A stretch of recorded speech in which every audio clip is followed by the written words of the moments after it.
ദേശീയപാതയിൽ ഇന്ന് വളരെ വിലപ്പെട്ട ചർച്ചകൾ നടന്നു. നമുക്കറിയാം, ഓരോ ദിവസവും കഴിയുന്തോറും ദേശീയപാതയിൽ വിള്ളലുകൾ ഉണ്ടായിക്കൊണ്ടിരിക്കുകയാണ്, അപകടങ്ങൾ ഉണ്ടായിക്കൊണ്ടിരിക്കുകയാണ്, സുരക്ഷാ വീഴ്ച നിർബന്ധമായി ഉണ്ടായിക്കൊണ്ടിരിക്കുകയാണ്. അത് നമ്മൾ വളരെ ഗൗരവതരമായിട്ട് സ്വീകരിക്കേണ്ട കാര്യമായിട്ടാണ്. ഇന്നിപ്പോൾ ചർച്ചയുണ്ടായിരുന്നു.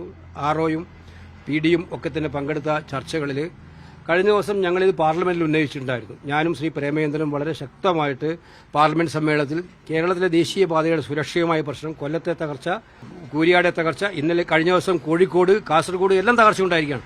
അപ്പോൾ അത് ഞങ്ങൾ പറഞ്ഞിട്ടുണ്ട് കൃത്യമായിട്ട്. അതിന്റെ അടിസ്ഥാനത്തിൽ അന്ന് മന്ത്രി മറുപടി പറഞ്ഞിട്ടുണ്ട്, ഒരു സുരക്ഷാ പരിശോധന കാര്യമായിട്ട് നടത്താൻ പോവാണ് കേരളത്തിലെ റോഡുകളിൽ.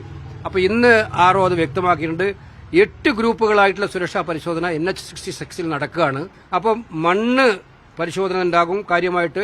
എവിടെയെങ്കിലും ഈ സാധാരണഗതിയിലുള്ള ഇപ്പം നടന്നുകൊണ്ടിരിക്കുന്ന കൺസ്ട്രക്ഷൻ താങ്ങാകുന്ന രീതിയല്ല എന്ന് കണ്ടാൽ അവിടെയൊക്കെ പില്ലർ ഹൈവേ പില്ലർ സ്ട്രക്ചർ ഉണ്ടാകുമെന്ന് അവർ പറഞ്ഞിട്ടുണ്ട്. അപ്പം നമ്മൾ കായംകുളത്തിന്റെ കാര്യം, പൂച്ചിറയുടെ കാര്യം, അതുപോലെയുള്ള കാര്യങ്ങളൊക്കെ തന്നെ അതിൽ ആവശ്യപ്പെട്ടിട്ടുണ്ട്. നിലവിലുള്ള സ്പാനുകൾ കൂട്ടാൻ പറഞ്ഞിട്ടുണ്ട്. ഇപ്പം നമ്മുടെ ഇവിടെ തന്നെ പായൽക്കുളങ്ങരയിലും അതുപോലുള്ള പ്രദേശങ്ങളിൽ ഇതിന്റെ ആവശ്യങ്ങളുണ്ട്. അപ്പോൾ ഇതെല്ലാം പരിഗണിക്കണമെന്ന് ഇന്നത്തെ യോഗത്തിൽ ആവശ്യപ്പെട്ടിട്ടുണ്ട്. അപ്പോൾ അതെല്ലാം ഈ പറയുന്ന ഒരു 8 സംഘങ്ങളായിട്ടുള്ള ഓഡിറ്റിനകത്ത് റോഡുകളിൽ എവിടെയൊക്കെ തന്നെ ചെയ്യാൻ പറ്റുന്നു അതൊക്കെ പരിശോധിച്ചിട്ട് ചെയ്യാൻ കഴിയാവുന്ന ചെയ്യുമെന്ന് അവരിന്ന് ഉറപ്പ് വന്നിട്ടുണ്ട്.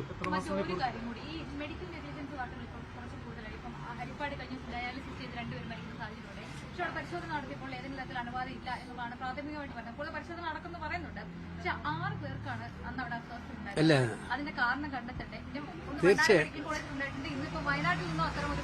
തീർച്ചയായിട്ടും നിങ്ങൾ മെഡിക്കൽ നെഗ്ലിജൻസിന്റെ അന്വേഷണ റിപ്പോർട്ടിന്റെ ചരിത്രമെടുത്ത് പരിശോധിച്ചാൽ 95% കേസുകളിലും നെഗ്ലിജൻസ് ഇല്ല എന്നുള്ള റിപ്പോർട്ടാണ് വരാറുള്ളത്. പിന്നെ എന്തുകൊണ്ട് ഈ മരണം സംഭവിക്കുന്നുള്ളതിന് ഉത്തരം നമുക്ക് കിട്ടുന്നില്ല. അപ്പോൾ പിന്നെ ഇതൊക്കെ അന്വേഷിക്കേണ്ട രീതിയിൽ അന്വേഷിച്ചാൽ കൃത്യമായ ഉത്തരം കണ്ടെത്തും. കവറപ്പ് ചെയ്യുന്ന അന്വേഷണമാകുമ്പോൾ ഉത്തരം കണ്ടെത്താൻ പറ്റില്ല. അവിടെ കൃത്യമായിരുന്നല്ലോ, അവിടെ ഒരു ദിവസം മുഴുവൻ അവിടെ കിടന്നവര് ചിലർ രക്ഷപ്പെട്ടു, ചിലർ മരിച്ചു. അവിടെ നെഗ്ലിജൻസ് ഉണ്ടായിട്ടുള്ളത് ആർക്കും പ്രഥമദൃഷ്ട്യാ ബോധ്യപ്പെടുന്നതാണ്. അതിന്റെ കാരണം കണ്ടെത്തി ഇത് ഭാവിയിൽ ഉണ്ടാകാതിരിക്കാൻ നടപടി എടുക്കുന്നതിന് പകരം അത് കവറപ്പ് ചെയ്യാൻ ശ്രമിക്കുകയാണ് ഗവൺമെന്റ് ചെയ്യുന്നത്. ഇത് കേരളത്തിലെ ആരോഗ്യ വകുപ്പിന് തന്നെ ഉണ്ടായിരിക്കുന്ന ഏറ്റവും ഗുരുതരമായിട്ടുള്ള പാളിച്ചകളും വീഴ്ചയുമാണ് എന്നുള്ളതാണ്, സംശയം വേണ്ട.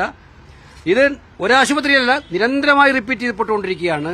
എന്നിട്ടും അതെല്ലാം മറച്ചുവെക്കാനുള്ള നടപടിയാണ് ആരോഗ്യ വകുപ്പിന്റെ ഭാഗത്തുണ്ടായിക്കൊണ്ടിരിക്കുന്നത്. അതിന് പകരം അത് അഡ്രസ് ചെയ്ത് പ്രശ്നങ്ങൾ പരിഹരിക്കാനുള്ള നടപടിയാണ് അവർ സ്വീകരിക്കേണ്ടത്.